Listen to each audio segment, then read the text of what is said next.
दरम्यान भाजप आमदार सुरेश धस यांनी राष्ट्रवादीचे नेते आणि मंत्री धनंजय मुंडे यांची दोनदा भेट घेतली होती, त्यामुळे वादंग निर्माण झाला। कारण हेच सुरेश धस मागील काही आठवड्यांपासून कथित भ्रष्टाचारासह विविध मुद्द्यांवरून धनंजय मुंडेंना लक्ष्य करत होते। पण आपल्या भेटीबाबत दिशाभूल करण्यात आली आहे आणि सरपंच संतोष देशमुख यांच्या हत्या प्रकरणावरून लक्ष विचलित करण्यासाठी हे षडयंत्र रचण्यात आल्याचा आरोप आमदार धस यांनी केला आहे।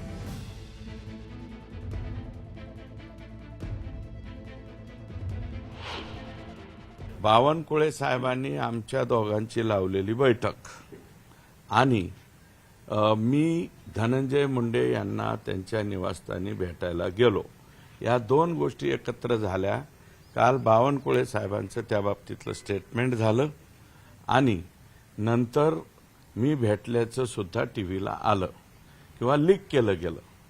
तर या दोन्हीच्या बाबतीमध्ये माझं असं मत आहे की याच्यामध्ये कोणीतरी अतिशय व्यवस्थित षडयंत्र रचतंय, खेळतंय आणि ते कोण खेळतंय हे सुद्धा मला माहिती आहे।